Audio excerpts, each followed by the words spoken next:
estudios de imagen. Hay pacientes que con una radiografía, gracias a una buena historia, vamos a tener el diagnóstico. Si la historia es que el gato se cayó del primer piso, tomamos una radiografía y vemos una fractura vertebral, ya tenemos el diagnóstico gracias a una historia muy clara.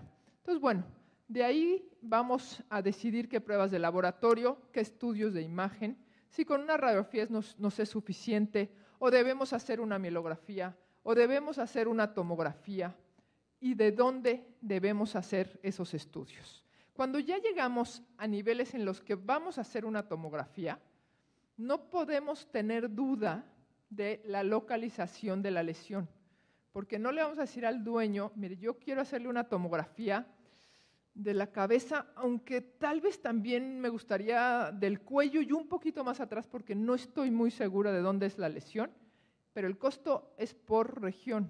Entonces, el costo de la tomografía de la pura cabeza son 5,000 pesos y del cuello son otros 5,000 pesos. Entonces, no podemos tener dudas, aunque a veces las tenemos que tratar de ser lo más claros posible. Porque finalmente el objetivo de hacer un buen examen neurológico va a ser la neurolocalización. Debemos identificar en dónde está nuestra lesión.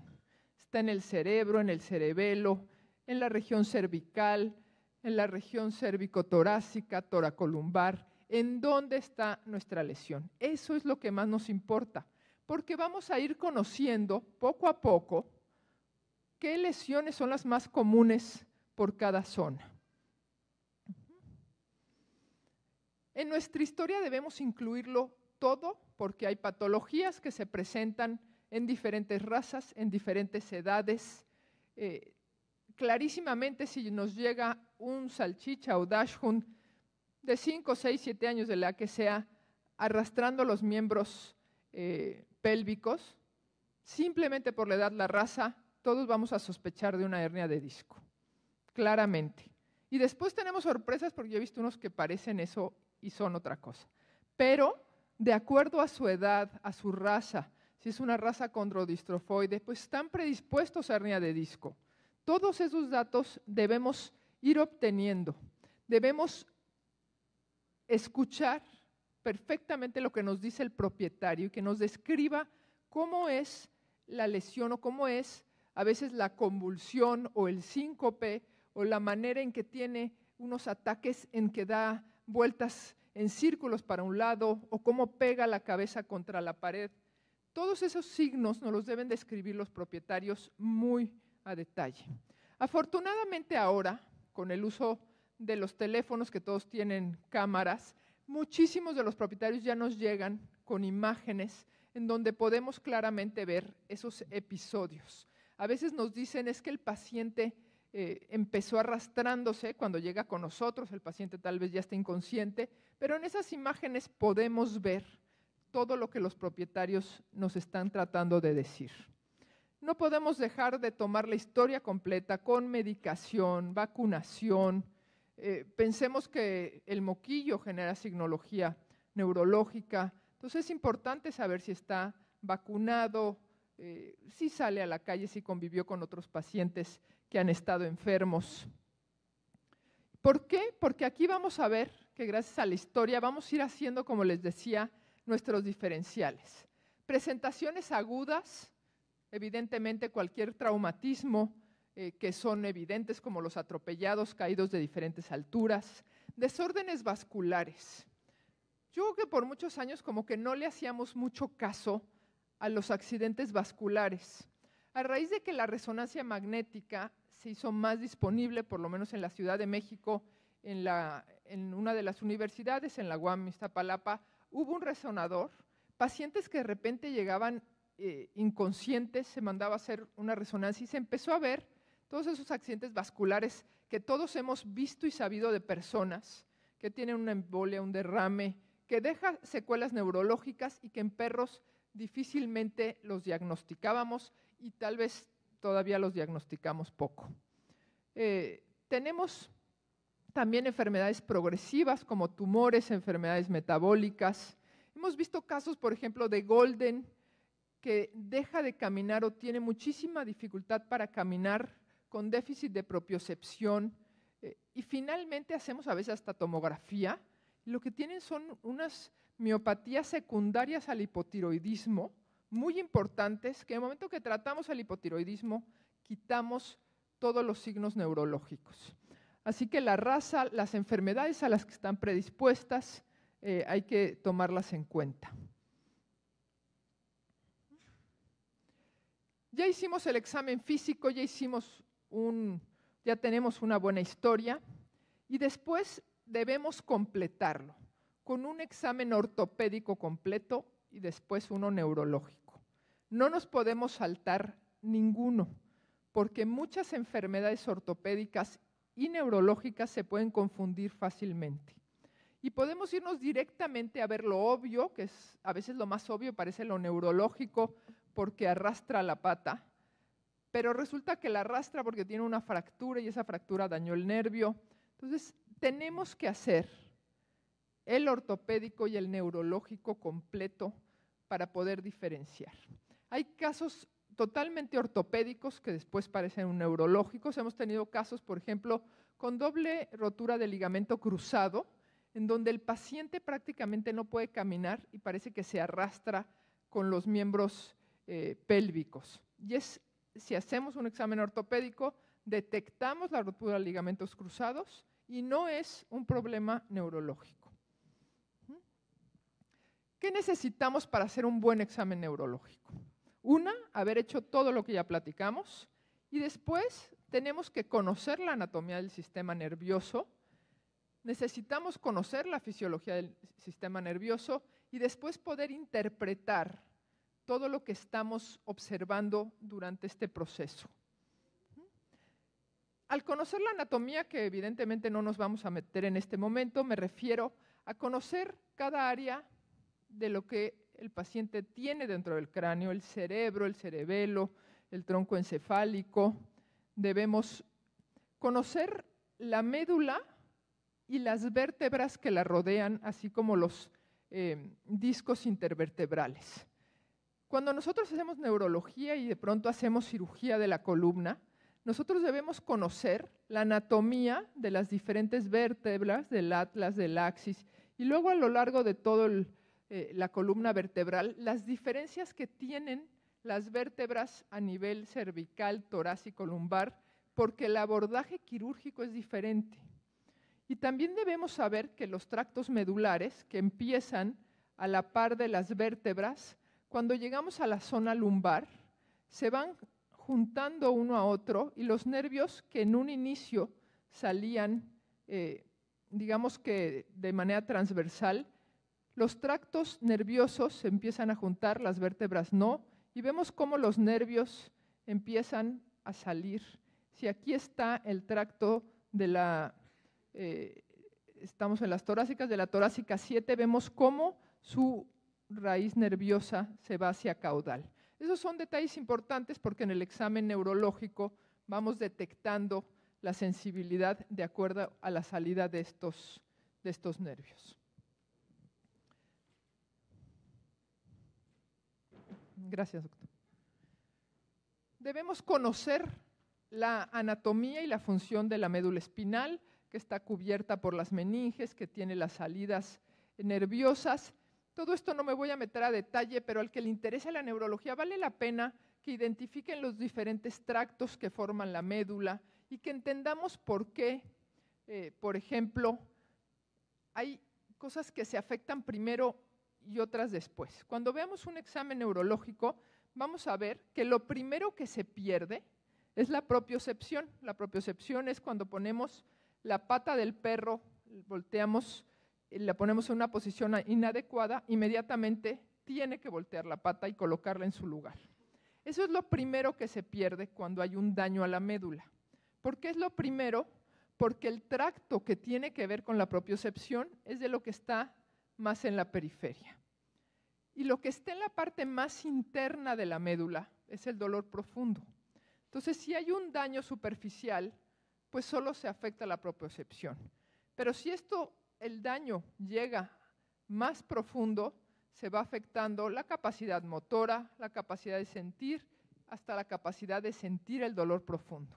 Siempre va a ir en orden el daño de acuerdo a la intensidad. Y así en orden se va a ir recuperando. Cuando nosotros descomprimimos una médula que ha estado afectada por una fractura o una hernia de disco, la descomprimimos y empieza a desinflamarse y a recuperarse.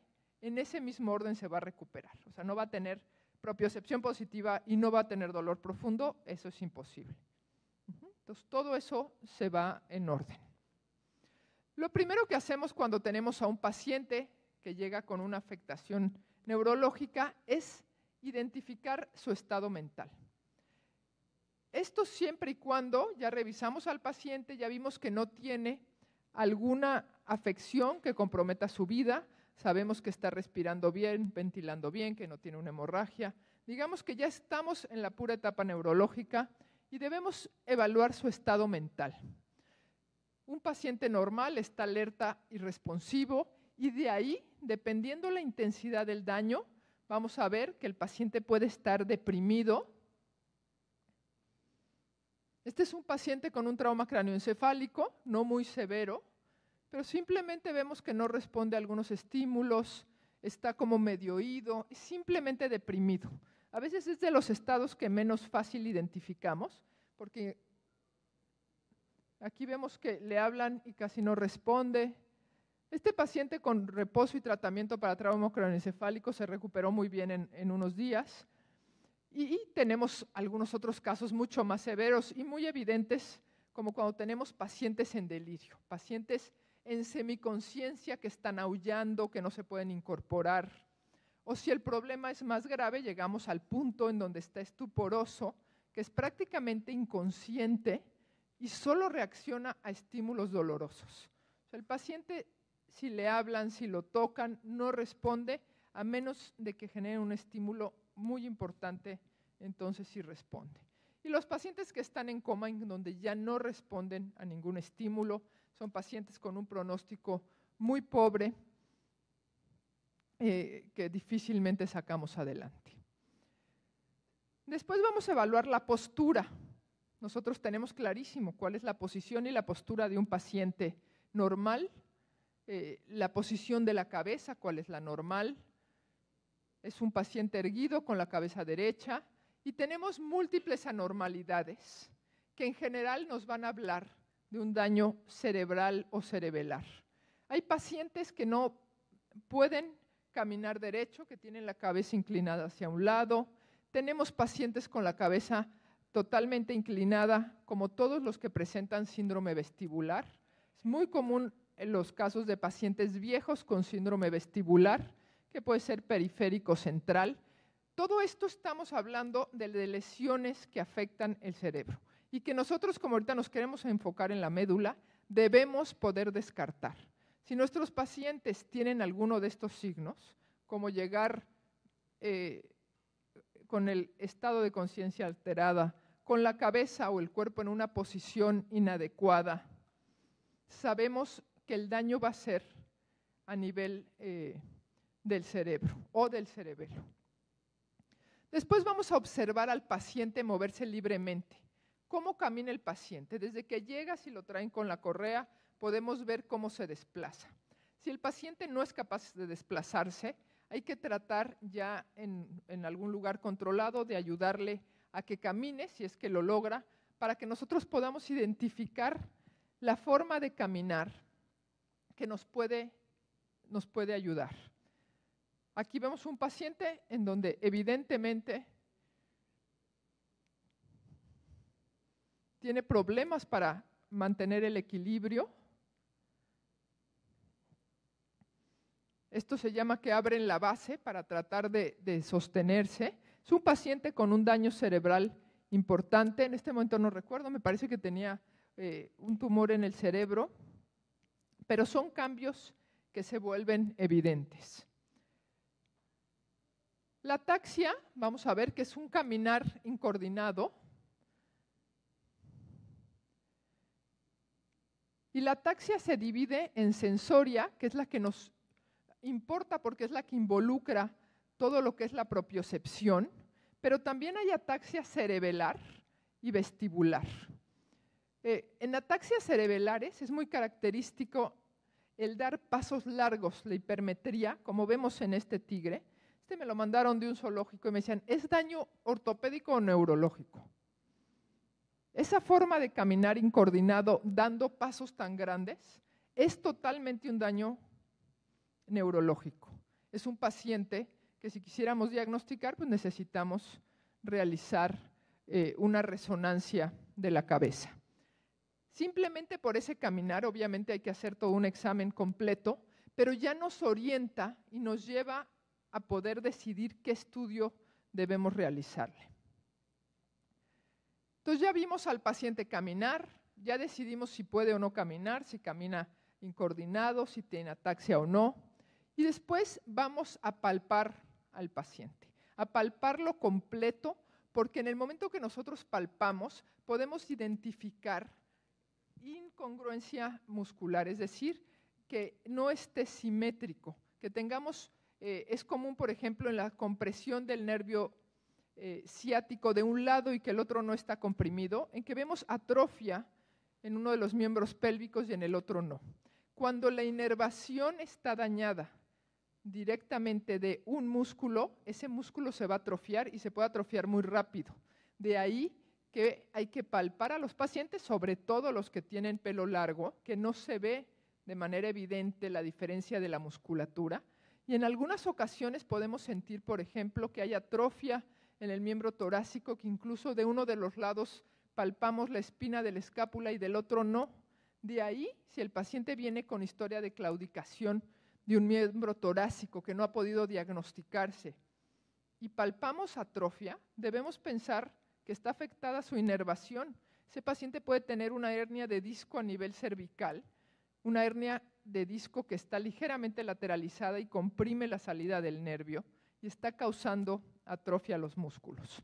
Es muy común, que nos lleguen pacientes con claudicación de miembros torácicos que no han sido diagnosticados y ya se les hicieron radiografía y se les dieron antiinflamatorios de todo tipo y que el origen sea neurológico. Entonces, cuando tengan un perro que claudica de alguno de los miembros y no se ha diagnosticado, no se les olvide revisar la columna.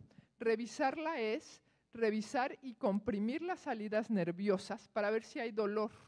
Muchas veces esos pacientes que claudican, tocamos el cuello y las salidas nerviosas y hay un dolor muy evidente.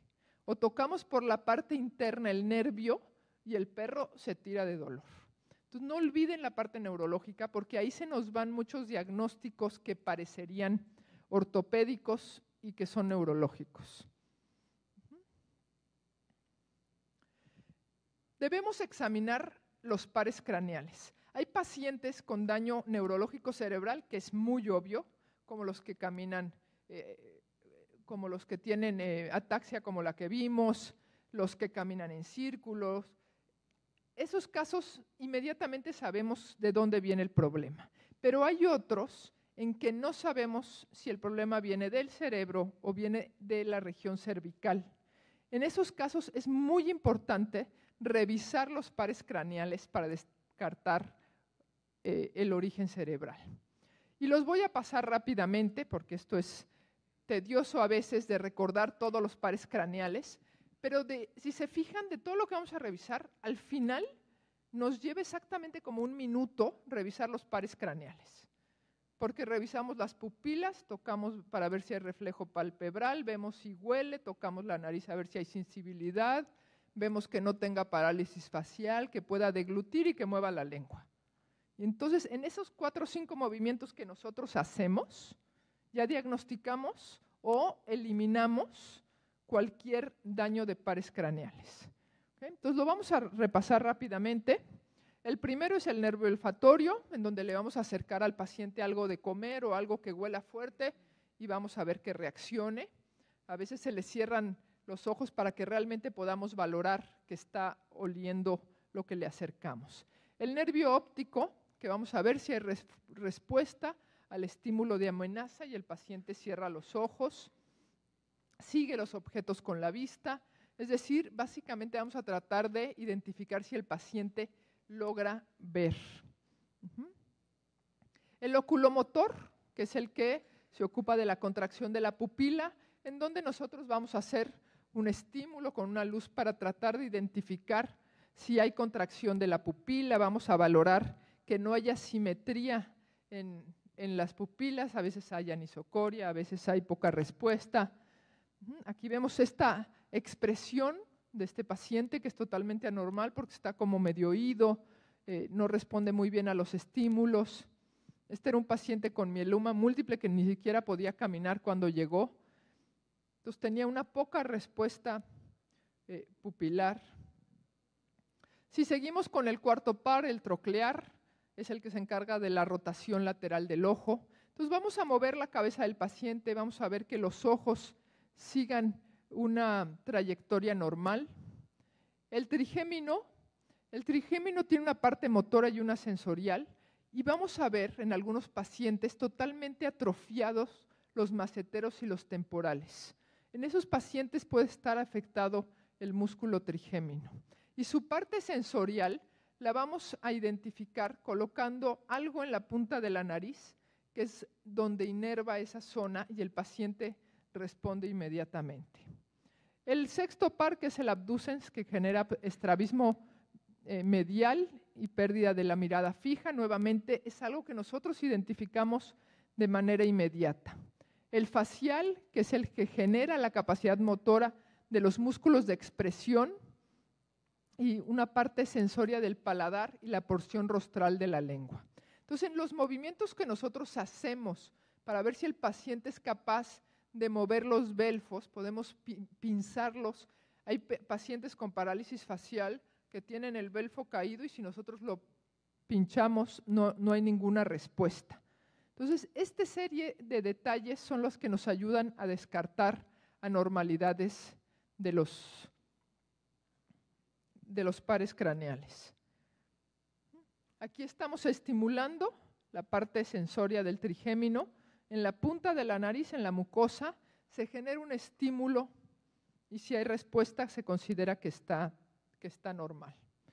El octavo, que es el vestíbulo coclear, que nos da orientación y la capacidad auditiva.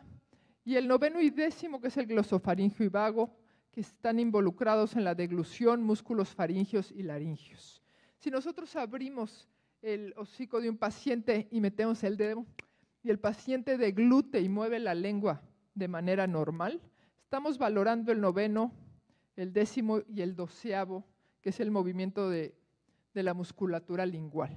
Entonces, resumiendo, son pocos procedimientos los que debemos hacer para identificar si hay un daño a nivel del tronco en donde salen todos estos pares craneales. Entonces, ya vimos que el estado de conciencia, ya vimos los pares craneales. En base a eso podemos descartar o asumir si nuestro paciente tiene un daño a nivel cerebral. Si no lo tiene, vamos a seguir nuestro examen neurológico a todo lo que es la evaluación motora de toda la columna vertebral. El sistema motor está compuesto por neuronas motoras altas y neuronas motoras bajas. La combinación de estas dos son las que le van a permitir al cuerpo mover los miembros de manera adecuada y coordinada. Si tenemos afectada alguna de estas neuronas, vamos a tener una deficiencia en la capacidad motora. Entonces, las neuronas motoras altas vienen desde el cerebro hasta esta zona para los miembros torácicos y vienen desde el cerebro hasta esta zona lumbar para los miembros pélvicos. Y las neuronas motoras bajas salen de lo que se llama la intumescencia, que es esta zona donde se hace como más gruesa la médula, porque aquí están todas las neuronas que salen directamente a la musculatura de los miembros. Si nosotros tenemos una afección a nivel de la neurona motora alta, que para los miembros torácicos será esta primera porción, la porción cervical, si la tenemos a este nivel la lesión, vamos a tener un daño de neurona motora alta. Y la neurona motora alta genera hiperreflexia, hiperestesia, es muy diferente a lo que se genera cuando el daño está en la neurona motora baja. Cuando el daño está en las intumescencias, que es en esta zona para el miembro torácico y a nivel lumbosacro para los miembros pélvicos, vamos a tener respuesta de neurona motora baja, que es los reflejos disminuidos, las patas están laxas, hay muy poca respuesta, los reflejos no responden. Y eso nos va a ayudar, lo vamos a seguir viendo ahorita más a detalle, pero eso es lo que nos va a ayudar a diferenciar y a identificar el sitio. Si tenemos un daño únicamente de miembros pélvicos y los reflejos están disminuidos, pues ya tenemos identificada el sitio de la lesión y es a nivel lumbosacro o de la cuarta lumbar para atrás. Si tenemos afectados los miembros pélvicos y los reflejos están incrementados, pues ya sabemos que tiene que ser de la lumbar 4 hacia adelante. Y eso es lo que nos va dando la localización. Pero antes de eso tenemos que haber valorado muchas otras cosas, como son las reacciones posturales. Vamos a empezar nuestro examen para llegar al final a decidir qué porción está afectada, qué miembros están afectados y si es neurona motora alta o baja. Colocamos a nuestro paciente, si es que se puede incorporar, y hacemos la prueba de propiocepción para poder determinar si esta es positiva o negativa. Esto nos va a ayudar a detectar déficits que no son obvios a veces al caminar. Hay pacientes que caminan bastante bien y en el momento que los colocan en la mesa y hacen la prueba de propiocepción, esta está retardada. Entonces, si tenían duda de si era ortopédico o neurológico, en ese momento ya queda claro que es algo neurológico. ¿Okay? Entonces, ya no hay duda entre si es ortopédico o no. Entonces, tenemos el estímulo al voltear la pata de los receptores de la propiocepción que van a mandar un estímulo al cerebro y que de manera inmediata el paciente va a recolocar la pata. Este paciente caminaba bastante bien. Aquí vemos el lado derecho, tiene una propiocepción adecuada y el lado izquierdo la tiene retardada. Es el primer signo que se pierde, recuerden, cuando hay un daño neurológico. ¿Qué signología tenía este paciente o por qué llegó a la clínica? Si eso solo lo detectamos al hacer el estudio, simplemente porque se quejaba de dolor, no quería subir a los sillones y lloraba en las noches. Entonces lo querían mover y el perro lloraba, pero no sabían de dónde. Ya cuando les dicen es que el perro está llorando, hay que pensar en la columna. A veces llegan los perros fracturados, o sea, con traumatismos terribles y no vienen quejándose. Pero cuando les tocan la espalda por dolor neurológico, ahí sí el perro reacciona, el perro llora y en sus casas, cuando tienen daño cervical, por ejemplo, están llore y llore porque es un dolor intenso directamente a nivel neurológico. Entonces, estos son de los primeros signos que se presentan. Hay pacientes que no tienen propiocepción, en donde podemos, con esta prueba de colocación, en donde se acercan las patas a la mesa, el paciente tiene que inmediatamente colocar la pata sobre la mesa. Si no lo hace, es que está teniendo un déficit de propiocepción también en esa zona.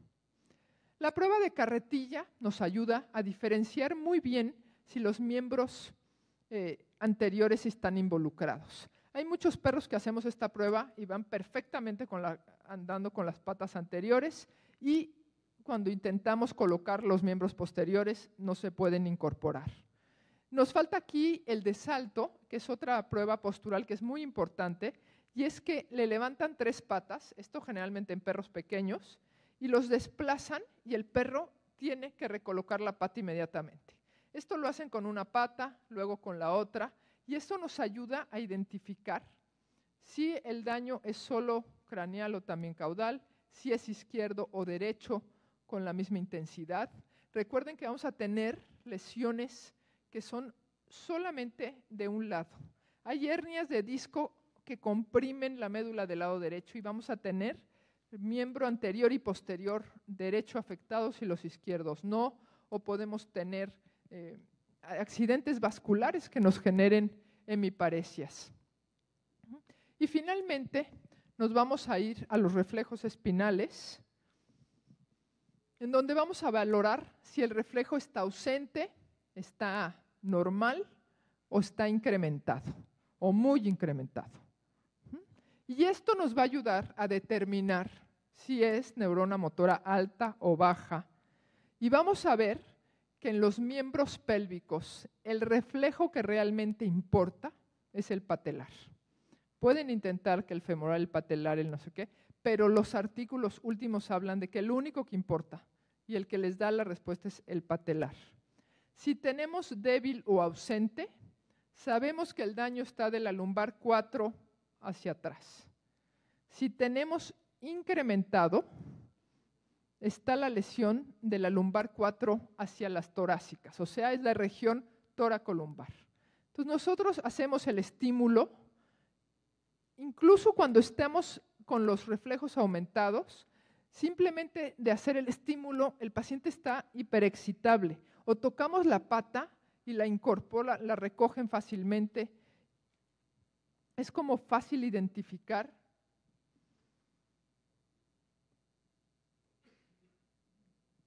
Bueno, eso se suponía que era un video. Y en los miembros anteriores vamos a tener lo mismo, reflejos ausentes a nivel de C7 a T1, que es nuevamente la región de la intumescencia donde va la neurona motora baja. Si tenemos el reflejo aumentado craneal a la cervical 7, quiere decir que es de neurona motora alta. Entonces, cuando es neurona motora alta, hay paresis o parálisis con reflejos espinales de normales, pero sobre todo, y lo más común, incrementados. Hay incremento en el tono muscular. A veces tienen un paciente que no se puede incorporar, que no tiene propiocepción, y los miembros están totalmente rígidos. Rígidos, no hablemos de Shipp-Sherrington, hablamos de simplemente están espásticos, rígidos. Eso es neurona motora alta y ya con eso ustedes saben hacia dónde dirigirse. Este era el video.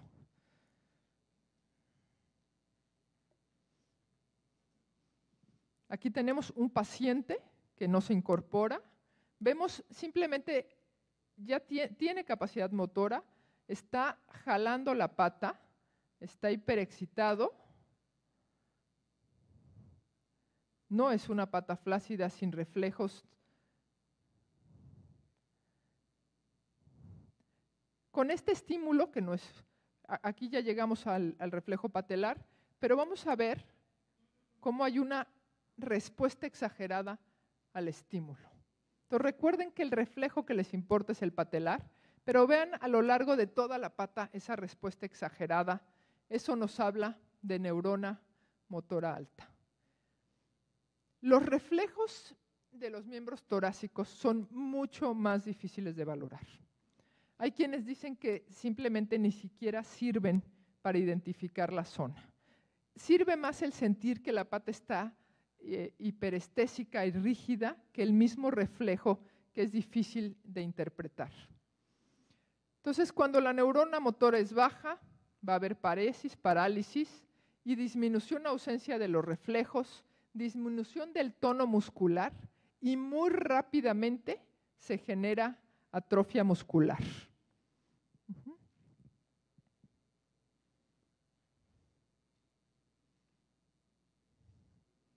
Ahí tratan de inducir esa retracción como hiperestésica, pero no hay respuesta. El patelar, con una respuesta muy pobre o ausente.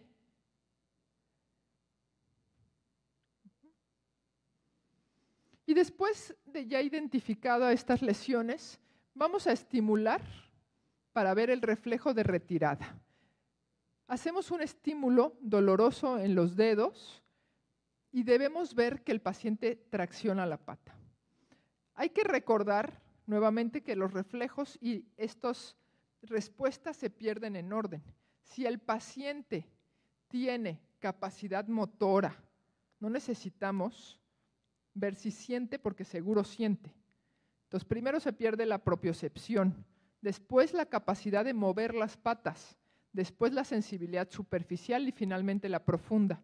Entonces, si hay sensibilidad superficial y hacemos un estímulo y siente y quita la pata, no necesitamos pinzarle el dedo completo, porque seguro hay dolor profundo. O si el paciente está moviendo las patas, ya no necesitamos hacer dolor profundo porque seguro lo va a tener. Entonces, el estímulo de retirada es presionar para ver la capacidad de incorporarse. Y vamos a ver también la evaluación sensoria superficial. Con una aguja o con algún estímulo que no sea muy doloroso, vamos a ver si la piel siente. Como les digo, si siente la piel, ya no hay necesidad de estimular el dolor profundo. Pero si no hay sensibilidad, sí debemos presionar, a veces con una pinza o un dedo, y el paciente, cuando tiene dolor profundo, va a traccionar la pata, va a voltear y se va a quejar.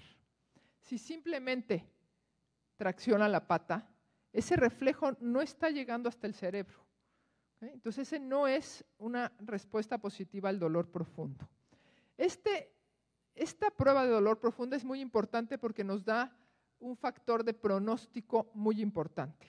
Vamos a ver en la siguiente plática, cuando hablemos de trauma medular, que cuando un paciente llega con un traumatismo externo como atropellado, caído, y no tiene dolor profundo, su pronóstico es bastante malo. Si no tiene dolor profundo por hernia de disco, el pronóstico no necesariamente es malo. O sea, hay una diferencia muy grande en ese sentido entre lo que es una hernia de disco a un traumatismo externo, pero bueno, eso lo vamos a ver en la próxima charla. Y después vamos a hacer una prueba de hiperpatia, es decir, de dolor a lo largo de toda la columna. Esta prueba es importantísima porque hay pacientes que el único signo neurológico que tienen es el dolor de la columna. Y yo les puedo decir que afortunadamente cada vez más nos llegan pacientes que su único signo es el dolor, que no se les ha podido quitar, que le dan un antiinflamatorio, que ya está con opioides, toma gabapentina, tramadol, Previcox, y lleva así muchísimo tiempo. Si se lo quitan vuelve a tener dolor, se lo vuelven a dar, y el único signo es el dolor intenso.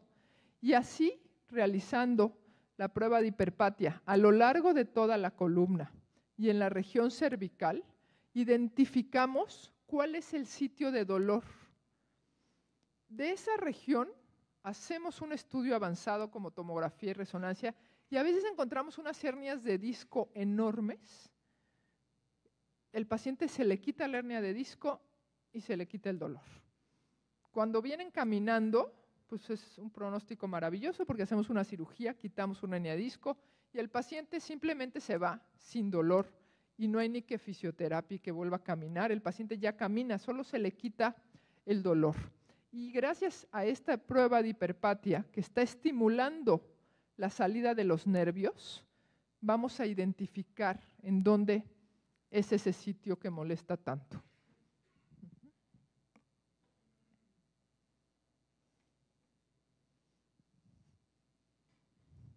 Aquí vemos este dashboard.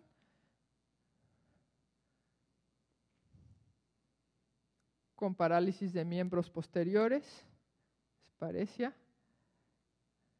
propiocepción ausente,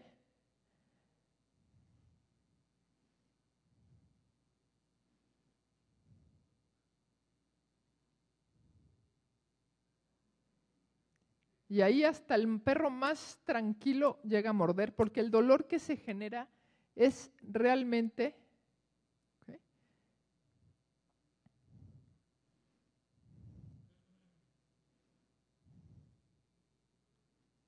vemos los reflejos incrementados que coinciden con la zona de hiperpatia. Y en este paciente, ahí vimos que hay reflejo de retirada positivo, hay dolor profundo.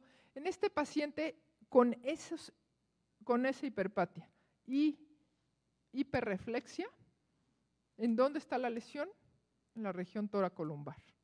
Es lo único que necesitamos saber de nuestro examen neurológico. Con eso, que nos lleva 2 minutos, vamos a mandar al paciente a hacer una resonancia o tomografía de la región toracolumbar. Vamos a saber en dónde está la hernia de disco y vamos a poder hacer una cirugía precisa, en el lugar exacto para poder ayudarle a este paciente. La parte sensoria ya la habíamos visto. Y después tenemos las lesiones más caudales en la región del sacro, donde vamos a ver que se afecta el reflejo anal. No hay que olvidarnos de revisar el reflejo anal. Cuando nosotros pinzamos o tocamos la zona anal, el ano se debe contraer. Si esto no sucede, es que debe haber un daño a nivel sensorio y motor a nivel del sacro. El nervio pudendo puede estar comprometido. Estos casos los hemos visto, desgraciadamente, mucho en gatos. Bueno, no mucho, pero sí he visto algunos casos de gatos que les jalan la cola y se desprende el nervio pudendo y el gato lo único que tiene es ninguna respuesta al estímulo anal y la cola totalmente sin sensibilidad. Entonces no basta amputarles la cola, el gato ya quedó con incontinencia fecal. Aquí lo vemos en este paciente, se está revisando el estímulo o el reflejo anal. A veces simplemente lo vemos, el hecho de que no esté dilatada es buena noticia, y solo de tocarlo hay una contracción, y este es un reflejo normal.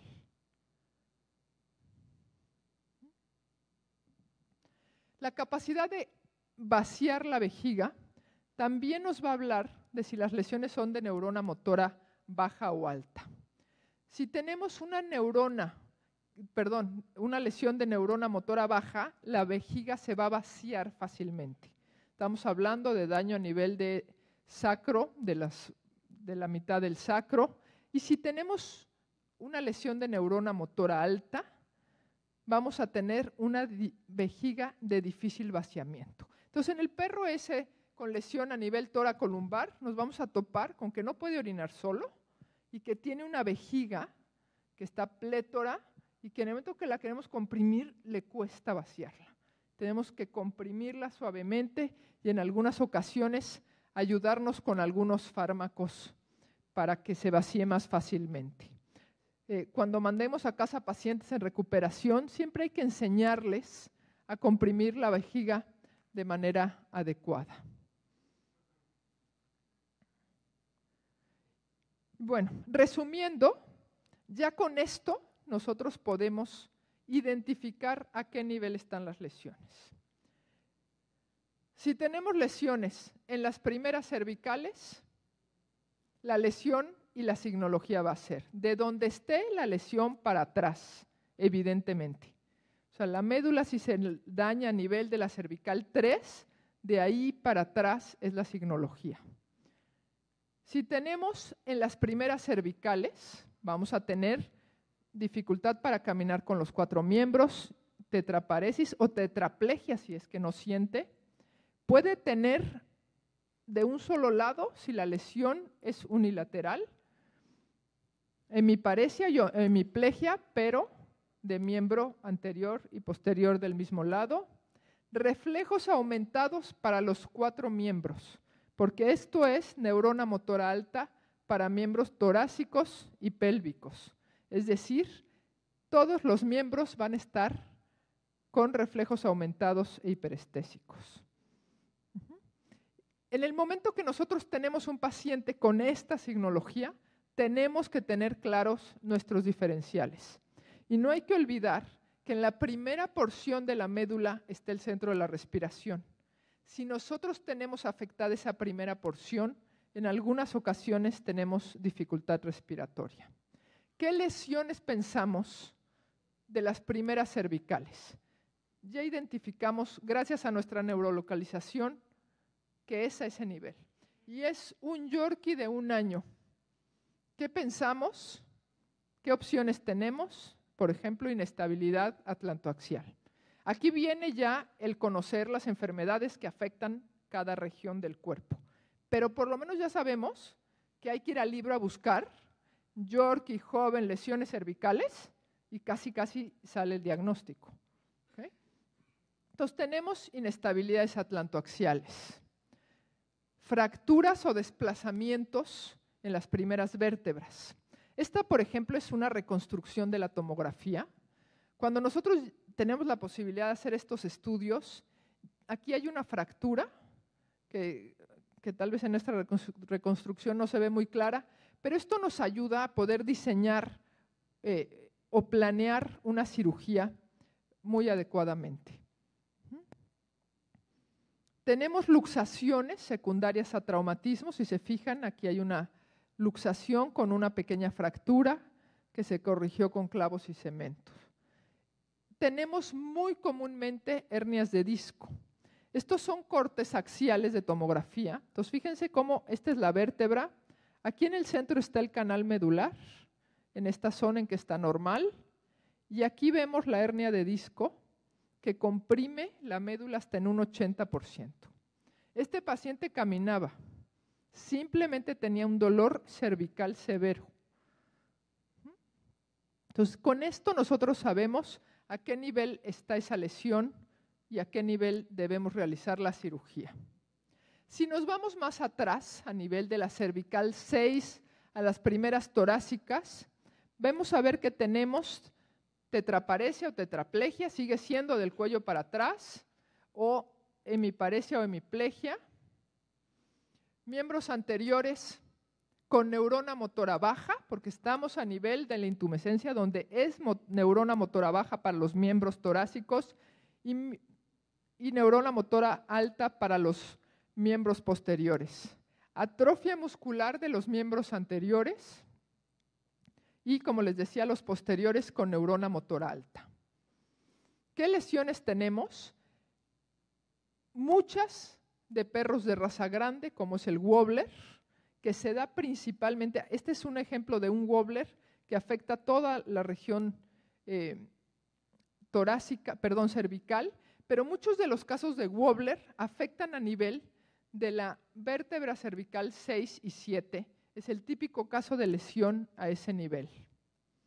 Después nos vamos a la región toracolumbar y ahí vamos a ver las lesiones de solo miembros posteriores. ¿Okay? Recuerden que si el paciente tiene lesión de miembros posteriores muy evidente, no descarten que tenga menos evidente de miembros torácicos. Hay lesiones que empiezan atrás y después se manifiestan adelante. Entonces hay que completar el examen neurológico.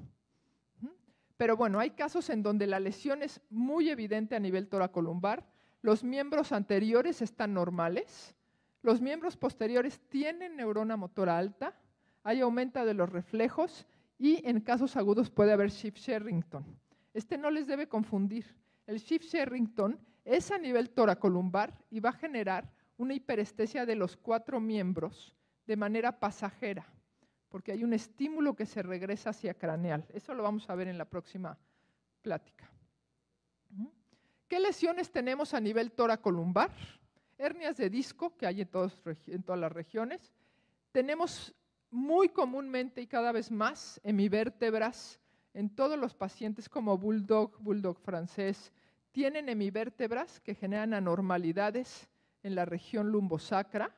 Aquí fíjense una vértebra mal formada, aquí otra. Son anormalidades que pueden generar compresiones y dolor a ese nivel. Hernias de disco, que es de lo más común. Y finalmente a nivel lumbosacro, para miembros posteriores, neurona motora baja, reflejo patelar y perineales débiles o ausentes y atrofia de los músculos. Este es el caso típico del pastor alemán con inestabilidad lumbosacra, que empieza a arrastrar las patas y que todo el mundo dice, no, es que tiene displasia. Sí, tal vez seguro también tenga displasia, pero si ya está arrastrando las uñas, lo que le está comprimiendo ahí los nervios es la inestabilidad o la hernia de disco a nivel lumbosacro. Si esos pacientes se descomprimen dorsalmente, les va muy bien si se hace a tiempo. Si ya llegan cuando se vienen arrastrando con los músculos totalmente atrofiados, la posibilidad de que los recuperemos es poca. Entonces, inestabilidades lumbosacras, muy común. Espondilitis en esa zona también es muy común. Recuerden que la espondilitis es una infección bacteriana de las placas terminales de las vértebras y del disco. A raíz de que tenemos disponible la tomografía, la cantidad de espondilitis que diagnosticamos a mí me tiene impresionada. Ahora entiendo que se me pasaron cientos y cientos de espondilitis en la vida, que pensé que tenían espondilosis deformante y que tenían simplemente la inestabilidad lumbosacra. Tal vez esto, si no lo ven con cuidado, piensen en una inestabilidad lumbosacra común y corriente, pero si le hacemos una tomografía, podemos ver cómo el hueso está carcomido lo mismo que el disco. Aquí el anillo fibroso comprime las terminaciones nerviosas y esos son bacterias que se alojan ahí y van destruyendo el hueso, genera muchísimo dolor y algunas veces causa fracturas. Causa principal de esto, recuerden que es la brucela. Todos los casos que he visto de espondilitis les mandamos brucela y yo como el 50% han salido positivos. Entonces también me ha sorprendido la cantidad de brucela con la que convivimos. Y ya para terminar, no debemos irnos con la visión de túnel y pensar, si nosotros sacamos la cuenta y las estadísticas lo dicen, como 90% de los casos que les lleguen neurológicos va a ser una hernia de disco. Pero el otro X porcentaje que falta va a entrar dentro de todos estos desórdenes de desarrollo, degenerativos, metabólicos, neoplasias, inflamatorios, y tenemos que ser capaces de diagnosticar todos esos otros que no son hernias de disco. Para poder realmente dar un buen diagnóstico, necesitamos a veces hacer este examen físico y necesitamos el apoyo de los diagnósticos avanzados. Aquí tienen tomografía y resonancia. Sí. Sí, ¿no? Alguien por ahí me contaba que… Sí, ¿verdad? Entonces, bueno, es importante ubicar en dónde hay esas oportunidades porque sí cambia mucho el diagnóstico. ¿Alguna duda? ¿No? ¿Comentarios? Ya estamos en tiempo, ¿va? ¿Sí? ¿Nada? Bueno, entonces tómense 2 minutitos y ahorita cambiamos de plática.